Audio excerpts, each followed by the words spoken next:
Assalamualaikum warahmatullahi wabarakatuh.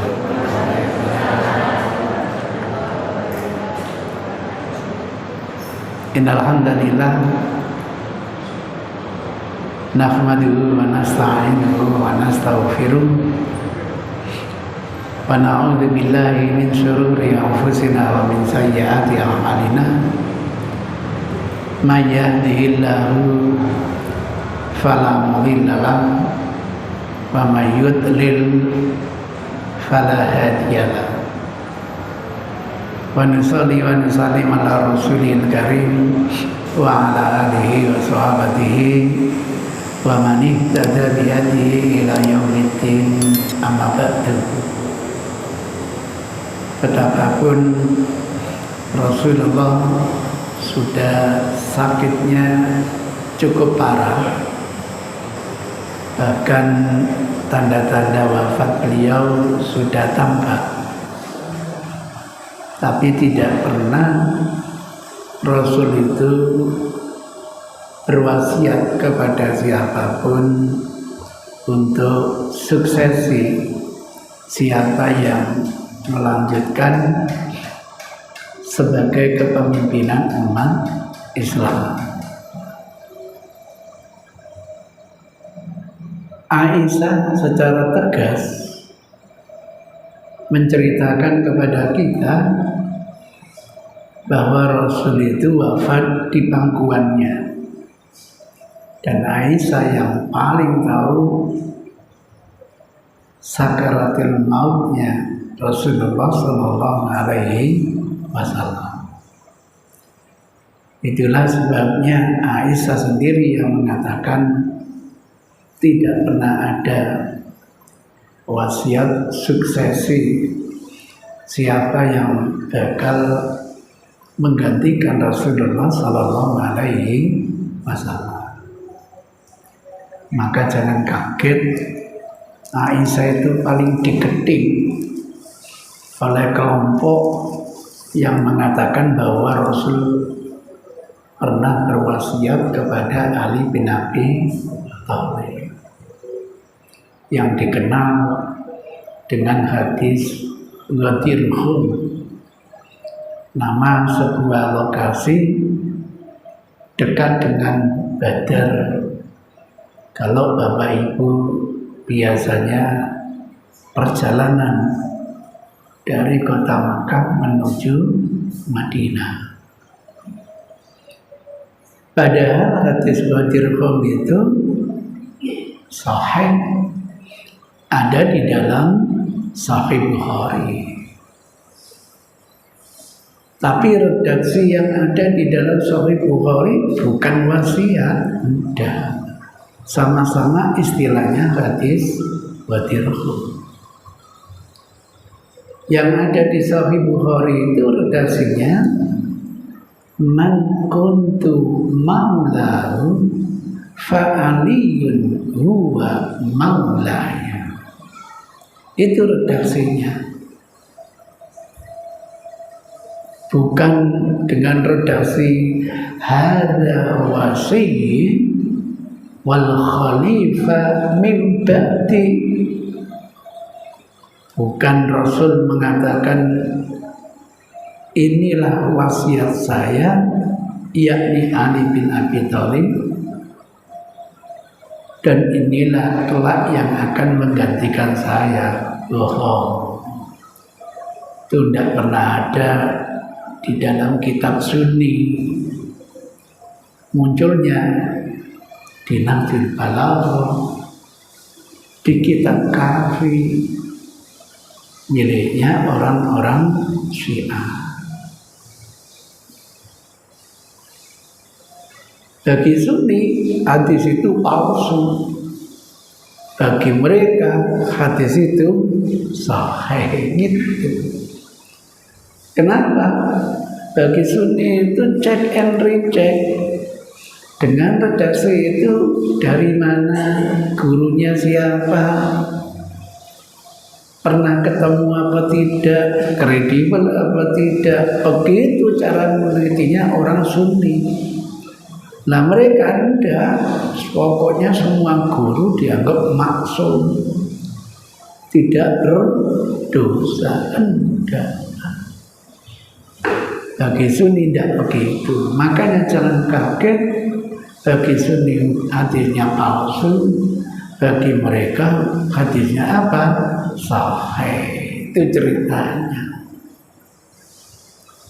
Padahal kajian hadis bukan hanya lewat sanad, bukan hanya lewat silsilah perawi hadis, tapi bisa dengan matan hadis atau teks hadis. Kalau hadis dengan redaksi, inilah wasiat saya Ali bin Abi Thalib, dan dialah yang nanti akan mengganti sepeninggal saya, kan tidak faktual.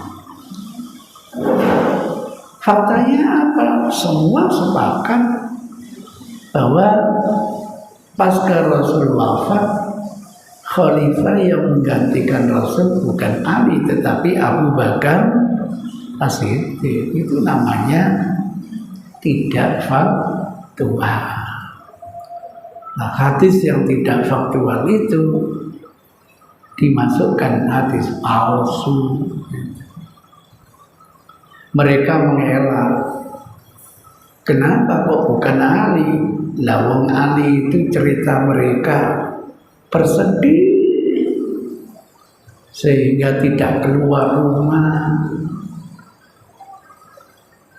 Ujuk-ujuk begitu keluar, umat sudah kadung membaiat Abu Bakar gitu. Jadi jelimet ngomongnya itu ada. Kalau ditanya sejak kapan laki-laki punya masa hidah, duka cita itu, kalau perempuan benar, tidak ada tuntunan bagi laki-laki masa duka cita. Kalau perlu hari ini istrinya wafat, besok kawin lagi. Kalau perlu sebelum jenazah istrinya diangkat langsung kawin, minta restu istri pertama. Kok bisa sudah wafat dimintai restu? Itulah laki-laki. Jadi cerita Anda itu sama sekali tidak berdasar. Itu ceritanya. Ya dasar mereka ngotot. Itulah kenyataannya. Jadi umat sudah kadung membaiat Abu Bakar. Ya Ali akhirnya gimana lagi? Sudah kita terima alasan Anda. Pertanyaannya, setelah Abu Bakar wafat, kemana Ali? Berduka cita lagi kepada orang yang Anda anggap gosok haknya Ali itu? Aneh toh? Kemana? Ini bukti hadis wasiat itu sama sekali tidak ada. Apalagi teksnya disampaikan di hadapan orang banyak sepulang dari Makkah.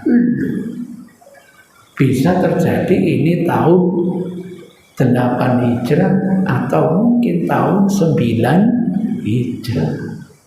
8 Hijrah ingin haji, akhirnya dihadang di Hudaybiyah, harus ulang tahun berikutnya baru bisa menunaikan ibadah haji. Berarti di hadapan tidak sedikit orang, banyak orang. Pertanyaannya, tidak usah di buku kami, di buku Anda selain Ali, siapa yang memberikan kesaksian periwayatan itu? Nihil, tidak ada. Padahal ketika Rasul menyampaikan hadis pada waktu haji wada, man kadzdzaba alayya muta'ammidan falyatabawwa maq'adahu minan nar.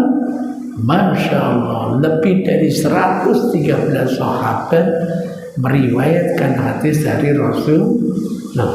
Karena disampaikan di hadapan orang banyak, mestinya lebih baik itu. Tapi tidak semua sahabat belajar itu untuk konsumsi taklim. Mereka belajar hanya untuk kepentingan keluarga dan dirinya sendiri. Jadi tidak punya majelis taklim yang terus melanggengkan sunnah Rasulullah Sallallahu Alaihi Wasallam. Tidak ada. Cari di buku sampean. Ini bukti lagi berita Anda itu aspal. Apa aspal itu? Kelihatannya asli tapi palsu. Itu ceritanya. Ayo ngomong apa lagi? Apalagi setelah Umar wafat, kemana Ali bin Abi Thalib? Padahal dia yang pernah mendapatkan wasiat. Wah, suksesi yang pertama itu bisa dibayangkan kalau versi kita.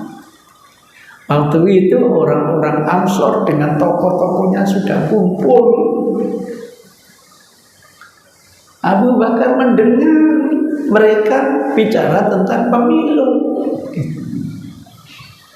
pemilihan presiden. Akhirnya Abu Bakar dengar, mengajak Umar, mengajak Ali. Tempatnya itu di belakang rumahnya Ali, untuk ikut nimbrung gitu. Dalam pertemuan itu kita dikejutkan ada opini. Gini aja, orang Ansor punya pemimpin, orang Muhajir juga punya pemimpin. Biar sama-sama draw, win-win solution. Tidak mungkin. Diingatkan hadis Rasul, khalifah yang kedua di baiat itu harus diperang.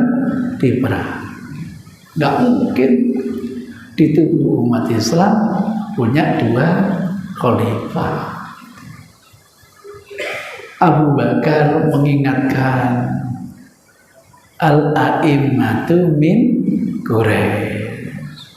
Iya. Maka kalau bukan Quraisy, tidak bisa tampil menjadi khalifah. Maka khalifah yang kita miliki 4 itu semuanya dari orang Quraisy.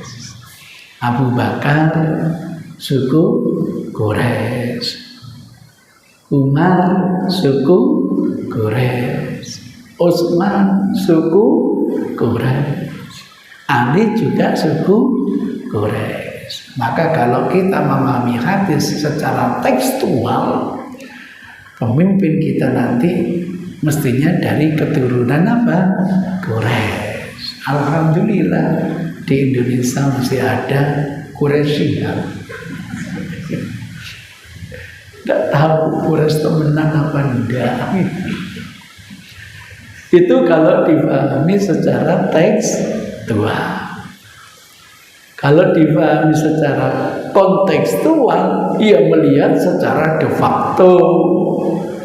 Karena secara de facto pada waktu itu orang Quraisy yang layak menjadi pemimpin.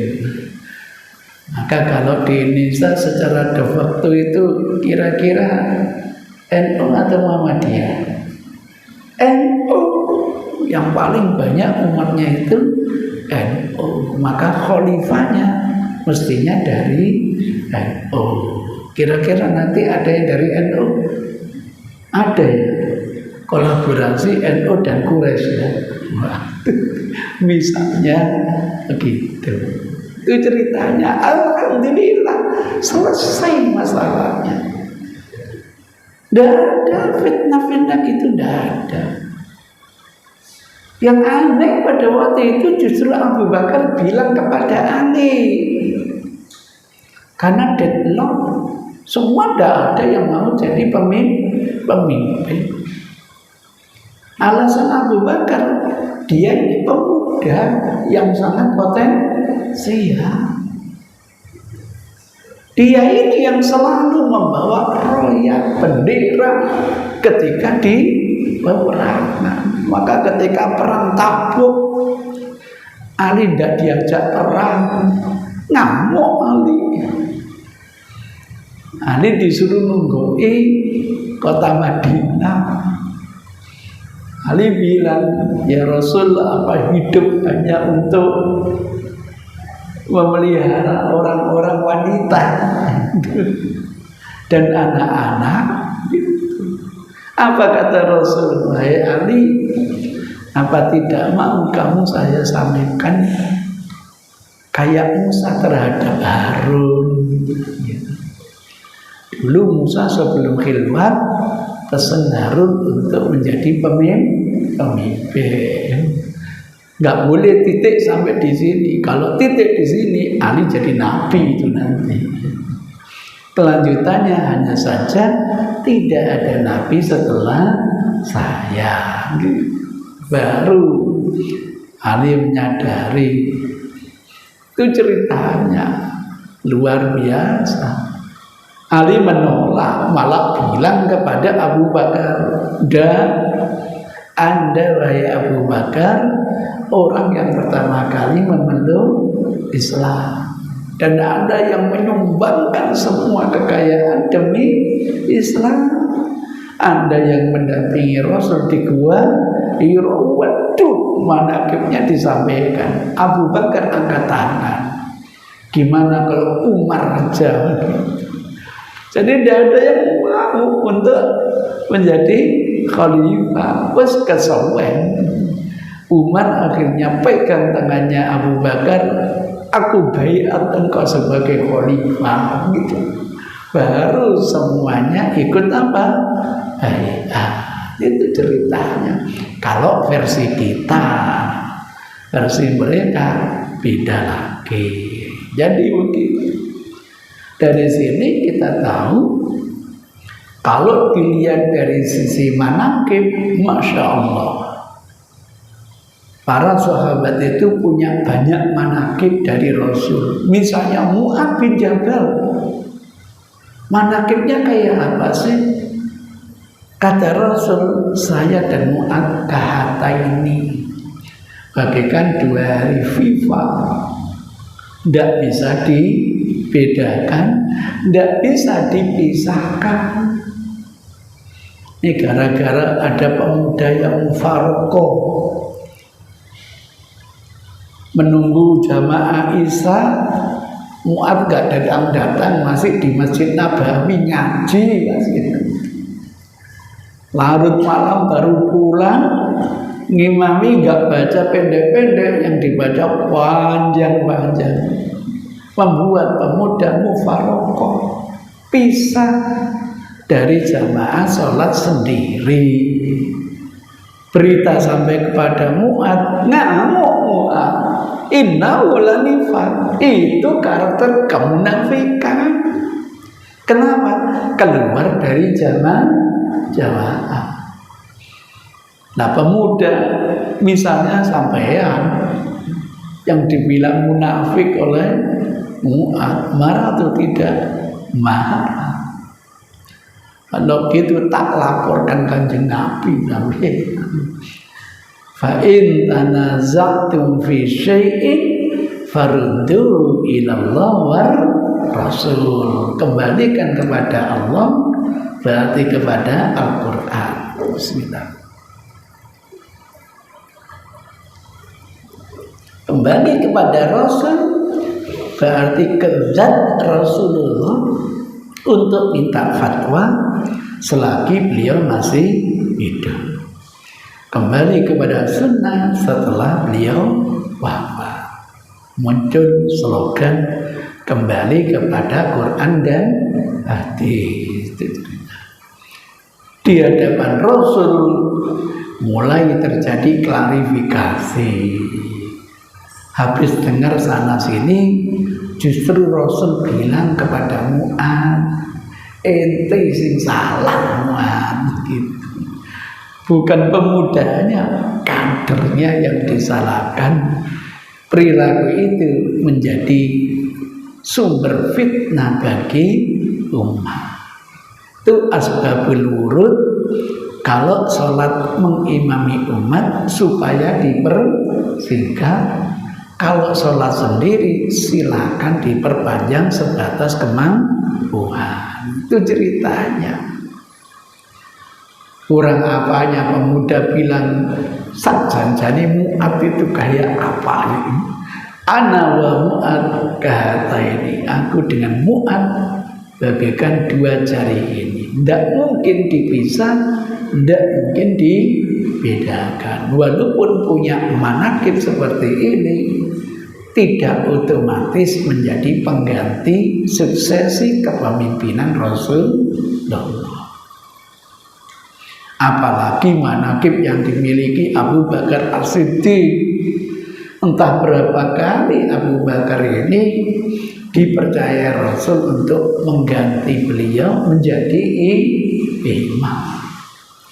Ketika Rasul ke Kuba untuk mendamaikan Bani Auf ini, bilang Rasul kepada Bilal, nanti kalau saya terlambat datang, suruh Abu Bakar untuk mengimami umat. Lah waktu asar datang dikumandangkan adzan, Rasul belum datang. Sesuai dengan amanat menyampaikan kepada Abu Bakar. Abu Bakar pintar jawabannya, kalau Anda berkenan saya siap. Masya Allah.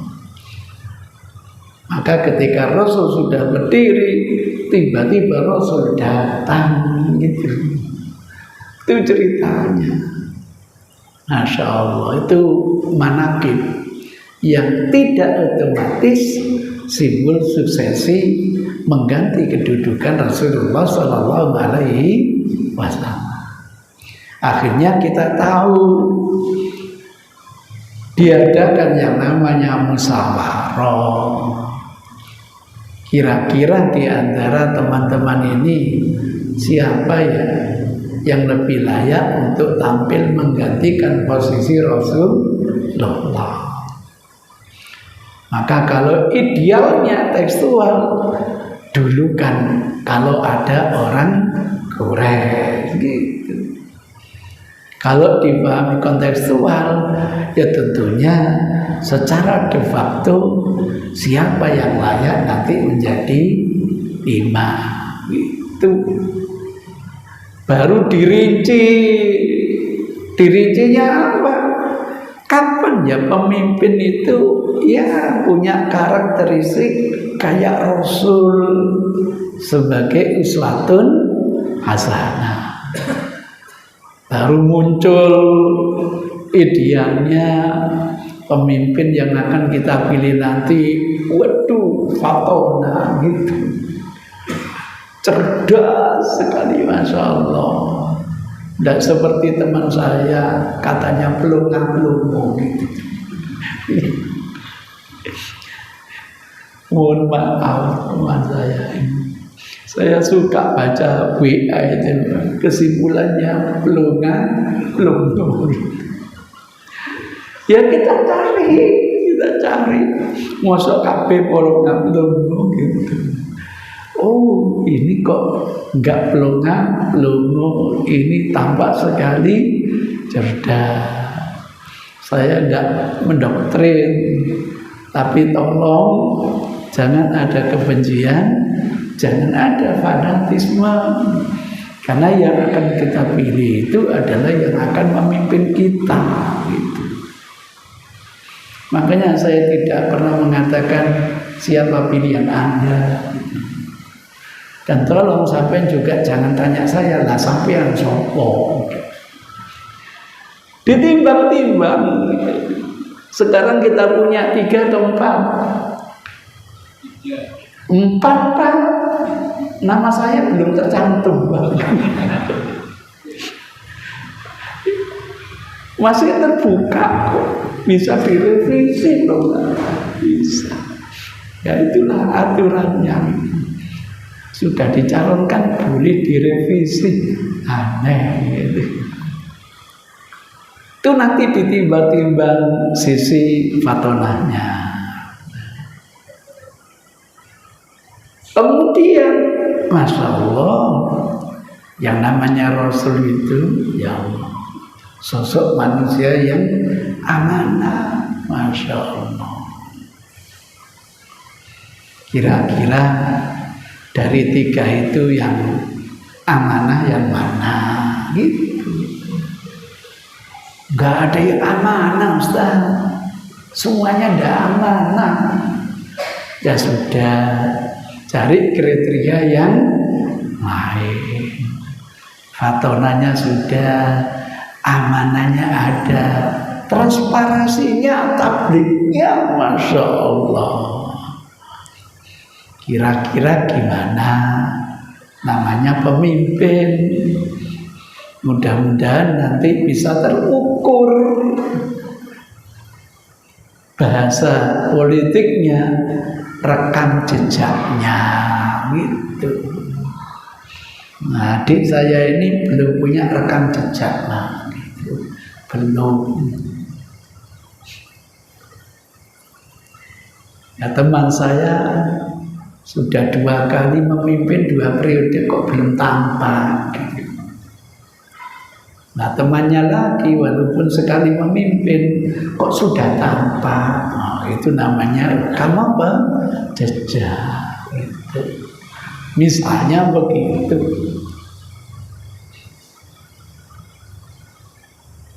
Sidik bisa dipercaya.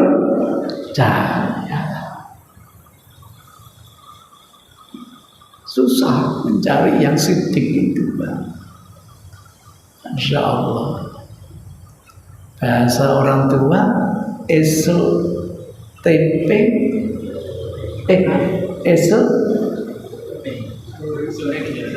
sore dele. Kok nggak merasa berdosa ya? Sebagai sosok pemimpin yang menjadi panutan. Sampai saya dapat yang namanya karikatur Renium tak bujui maneh ngono Renium. Ya Allah. Berarti hobinya bujuan gitu ya. Ya Allah. Cari itu yang lahir Pak, batinnya kita tidak tahu Pak. Itu urusannya dengan urusan Allah. Kita hanya bisa melihat batinnya, bisa melihat dohirnya. Ini batinnya kayak apa? Wallahu a'lam. Fenomenanya Pak yang bisa dinilai. Kira-kira gambarannya begitu ketika para sahabat mencari siapa kira-kira yang menggantikan Rasulullah. Rekam jejaknya Abu Bakar, Masya Allah. Tidak peduli orang kaya, tidak peduli kepada orang miskin. Ashabu Suffah, Pak, kader-kadernya Rasul itu kan jauh dari orang tua, pondoknya Rasul. Siapa yang peduli memberi makan mereka? Abu Bakar datang dengan membawa makanan. Kata para sahabat, kader-kadernya Rasul, kami pun menikmati makanan itu, merasa kenyang sudah. Tapi makanan itu kayaknya tidak berkurang gitu. Allah. Ini namanya tandanya makanan yang berkah. Abu Bakar. Makanya Umar itu heran melihat Abu Bakar itu. Apa kata Umar? Tidaklah aku ingin berbuat baik, Abu Bakar sudah mendahului saya. Ini rekam jejak Pak. Bagaimana jasanya Abu Bakar terhadap perjuangan umat Islam. Nyata. Berdasarkan seperti itulah enggak salah pilihan sahabat kalau tertuju kepada Abu Bakar. Enggak salah. Jadi dilihat aspek-aspek seperti itu. Itu aja DWA sudah mulai ribut. Lah iya, noto keluarga DWA gak beres. Katanya noto umat sabanyak gini. Ya Allah, saya ternyuh, Pak. Saya ini kan termasuk yang dipercayai konsultasi keluarga sakinah. Nah, keluarga saya sendiri berantakan, Pak. Tiap malam saya sama istri perang dalam selimut.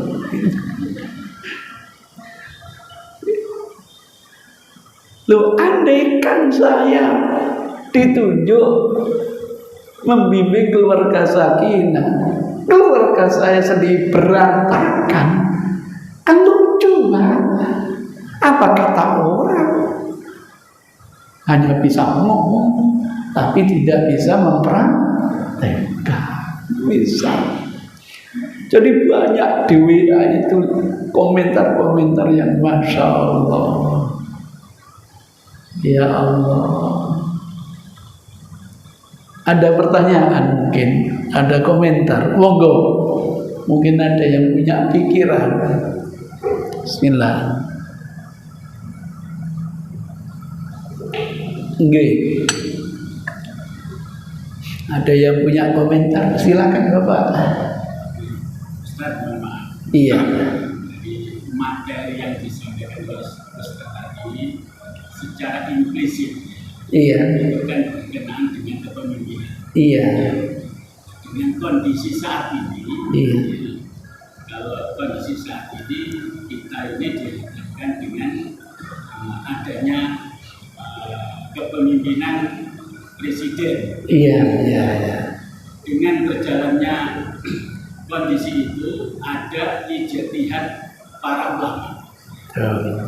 Ijtihad para ulama itu salah satunya untuk memutuskan salah satu calon presiden. Iya. Pertanyaan saya, apakah ijtihad para ulama ini bisa mengakomodir tentang syariat-syariat untuk mewujudkan calon presiden itu sendiri? Masih. Yang nomor dua, pertanyaan saya, apabila ada pemimpin, misalnya apa? Kalau pemimpin itu, ini kan juga ada kaitannya erat dengan politik. Iya. Politik itu kan dinamis dan tentatif. Betul. Jadi setiap saat itu kan berubah. Bisa berubah. Itu. Yang pertanyaan yang kedua, apabila ada calon pemimpin pada saat kampanye itu berjanji dengan sekian capaian-capaian yang akan diusung pada saat kampanye. Terus pada saat terpilih itu tidak mewujudkan atau sangat minim untuk mewujudkan saat kampanye. Iya. Apakah kita sebagai seorang Muslim, kita di dalam di dalam mengaktualisasi bahwa pemimpin ini kita membicarakan pemimpin yang tidak amanah, satu misalnya. Iya. Apakah ini masuk kategori ghibah atau tidak? Terima kasih. Terima kasih, Pak. Jadi ijma ulama sudah, Pak. Dan mereka tidak main-main, Pak. Berdasarkan syariat, Pak. Kira-kira siapa ya dari bangsa Indonesia ini yang layak untuk ditampilkan? Kan itu ya. Tentu lewat kajian yang panjang, Pak. Lewat kajian yang cukup panjang, akhirnya sudah menentukan, kan gitu. Sehingga muncul yang nanti transaksi politik. Wajar, Bapak. Artinya kalau Anda nanti betul-betul jadi, tolong yang namanya kontrak politik ini supaya diselesaikan. Ya tentunya sebagai pemimpin, Pak, harus punya komitmen kalau dia sepakat. Akhirnya sepakat enggak, Pak? Sepakat.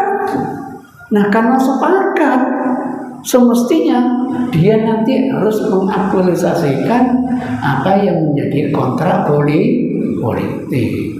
Itu harus. Maka di tengah jalan kok dia tidak menjalani, kita evaluasi. Tidak langsung kita vonis. Kenapa kok tidak diaktualisasikan? Mungkin terkendala dana, mungkin. Kalau memang terkendala dana, gimana caranya ada alokasi dana, diperjuangkan, ada proses gitu. Misalnya begitu. Poin pertama belum terlaksana, poin kedua alhamdulillah sudah terlaksana. Dievaluasi, Pak. Lah, mengevaluasi ini bukan ghibah, Pak. Ini untuk kebersamaan. Apalagi kalau kita studi hadis, Pak. Bayangkan seorang anak pakar jarah wa ta'dil, Pak. Bapak kandungnya sendiri adalah tidak layak menjadi pemangku sunnah Rasulullah. Ditanya, Anda ngomong si fulan begini, si fulan begini, bagaimana dengan bapak kandungmu sendiri? Gitu loh, Pak. Jawabannya menarik.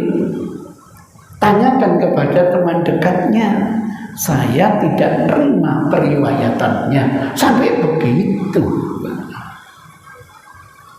Sampai begitu. Kenapa? Untuk menjaga. Ini namanya bab nasihat. Berbeda kalau hanya memperbincangkan aibnya tanpa ada upaya-upaya mengetahui kenapa sebab musababnya. Khawatir nanti karena kebencian menjadi ghibah. Saya yakin bisa, Pak, seorang pemimpin tidak memenuhi satu dari sekian janjinya. Nah, kok sekian janjinya diabaikan semua? Ya mohon maaf lah, Pak, itu. Ya mohon maaf kalau dari 10, mohon maaf 1 belum terlaksana. Ya manusiawi lah, Pak. Tapi dari 10 malah 11 nggak dikerjakan ya. Itu ceritanya. Jadi kita nanti bisa memasukkan apakah pembicaraan ini masuk bab ghibah atau bab nasihat. Maka lebih indah karena kita nanti punya perwakilan, kita ngomong lewat perwakilan. Biar perwakilan yang nanti menyampaikan. Mudah-mudahan perwakilan kita juga amanah gitu. Ini ada sangkut pautnya masalahnya, Mbak. Iya. Jadi saya sering melihat di WA itu, wah sampai segitu ya, Pak ya. Sampai segitu. Tapi kenyataannya di rating ada 47 janji, Pak.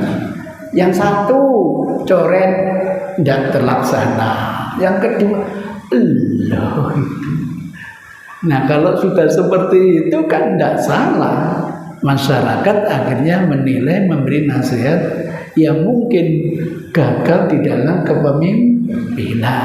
Nah, nanti kalau ada pemilu lagi, ya supaya hati-hati jangan seperti ini. Itu perlunya, Pak, perlunya. Memang antara tauhid dengan syirik itu halus sekali bagian. Antara bab nasihat dengan ghibah juga begitu. Saya ceramah seperti ini, mohon maaf Ibu Bapak, bisa tauhid, bisa syirik. Tauhidnya apa? Kalau saya ceramah ini betul-betul lillahi ta'ala. Tapi kalau saya ceramah ini biar dipuji orang, waduh, itu sudah menyekutukan niat. Mestinya hanya untuk Allah, untuk orang lain. Hebatnya setan kan di situ. Jadi setan itu bisa membujuk kita dalam hal yang tidak baik, bahkan bisa membujuk kita dalam hal yang baik. Itu saya akui sendiri, Pak. Berapa kali saya sholat itu merasa diganggu setan. Gangguannya itu api-api, Pak. Loh, usul itu kan kenapa gak kamu tulis? Sholat itu. Karena kalau diumumkan dunia, orang ini kebal. Diingatkan kebaikan. Pernah terjadi, ya Allah. Ini ada mandu saya ini yang nawar apa itu, kayak kopiah gitu loh, Pak. Kebetulan tidak bawa uang, padahal saya bawa uang. Saya mau pinjami juga nggak mau. Maksud saya itu, itu kok nopo? Lu itu muncul waktu sholat, Pak. Nemen kamu din, masuk kok nune kon keberatan sampai ngono, Pak. Setan gitu. Jadi itu gambaran. Kadang orang ini dibujuk dengan urusan dunia kebal, dibujuk dengan urusan kebaikan. Maka sangat tipis antara tauhid dengan apa? Syirik. Saya kasih contoh lagi. Mungkin ada di antara bapak ini yang pakai jamrut, yang asli. Insya Allah kalau ada di antara bapak yang pakai jamrut yang asli seperti yang saya gunakan ini, nah warnanya apa? Coklat, betul. Berarti ilmunya sudah makrifat. Jamrut yang asli ini, Pak, yang asli, begitu ada sinar matahari masuk, disimpan, bisa menyimpan panas. Nah, panas yang tersimpan ini bisa didistribusikan ke seluruh tubuh. Kalau tubuh kita ini panasnya cukup, itu kekebalan dari berbagai macam penyakit. Artinya secara keilmuan bahwa orang yang pakai jamrut itu bisa terjaga kesehatan, itu benar, Pak. Tapi gara-gara saya ngomong, gara-gara jamrut ini saya terus syirik gitu. Itu masalahnya gitu. Secara keilmuan betul,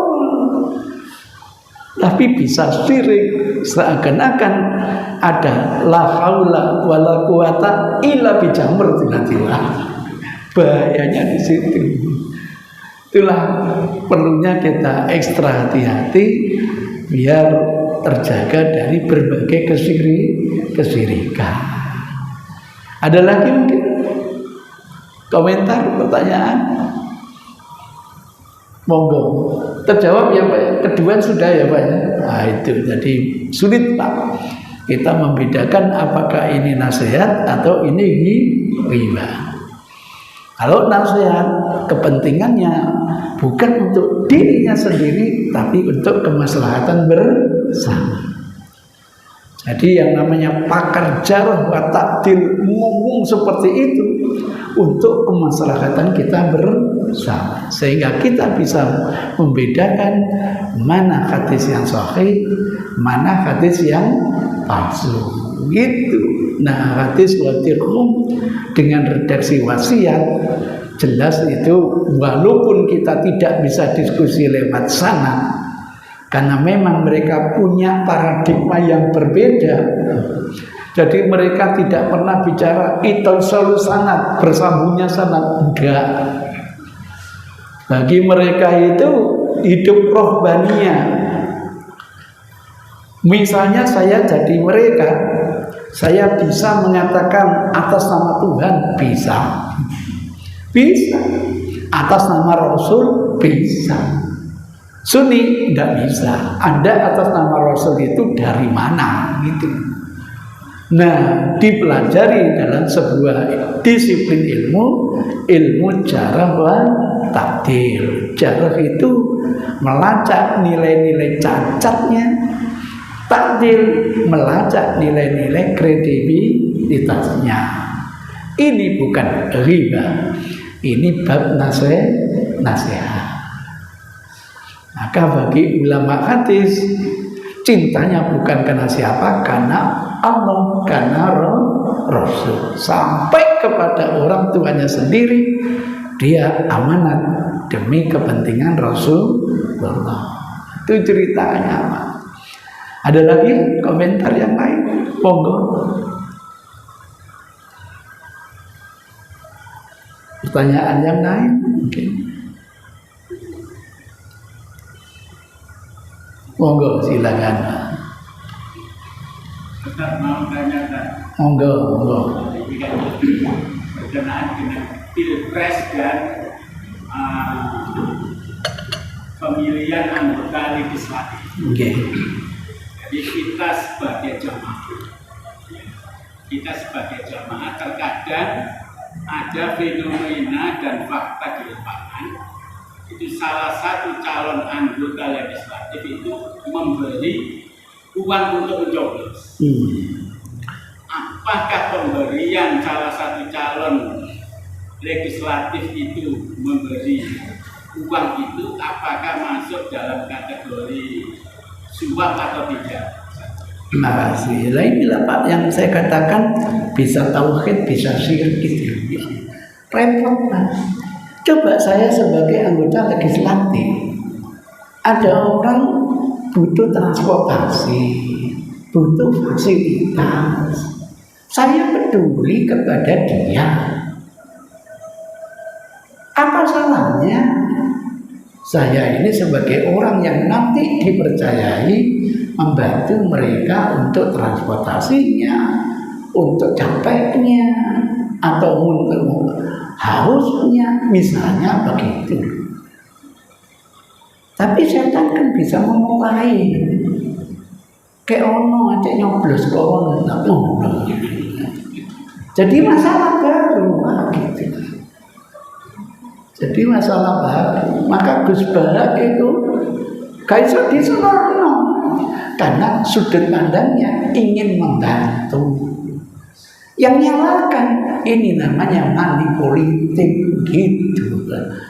Jadi sampai yang memberi itu kata setan ada dua, murni membantu atau supaya nyoblos aku.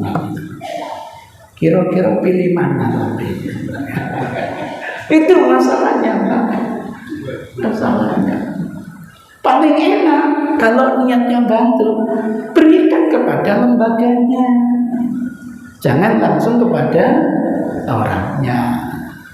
Loh, wong aja nih aku niat aja nyoblos aku, lain lagi. Kalau memang jujur, coba dia dari partai apa, lewat lembaganya. Kasihan mereka nanti harus meninggalkan kerjaan. Dia bela nih ikut TPS, butuh dana tambahan. Ini saya berikan, tolong bagikan kepada mereka. Tujuannya cek nyoblos aku. Itu ceritanya Pak. Susah Pak sampai nanti misalnya Pak, orang-orang di kampung itu Pak diberi makanan oleh mereka gitu. Sampai apa Pak? Kalau misalnya kami diberi beras 10 kilo tiap bulan, minyak 1 liter plus uang 25.000, kami akan kembali ke masjid. Lu iya Pak, yang dibutuhkan mereka kan itu Pak. Dulu masih kedengaran suara adzan Pak, walaupun Masya Allah jamaahnya nggak banyak. Sekarang nggak kedengaran lagi. Coba diteliti. Wah, kesimpulannya sudah lah, kalau kami diberi setiap bulan ini kami akan kembali ke masjid. Apa salah kalau sampai nanti koordinir lewat UDSF atau apa, biar disampaikan kepada mereka, biar mereka itu tidak murtad, biar mereka itu kembali ke Islam. Baik atau tidak Pak? Baik. Tapi orang lain beda. Oh, tiba disogok tiba. Itulah ceritanya. Jadi sekali lagi kita hanya bisa melihat zahirnya, tapi tidak bisa melihat batinnya. Billahi hidayah wa taufik. Wassalamualaikum warahmatullahi wabarakatuh.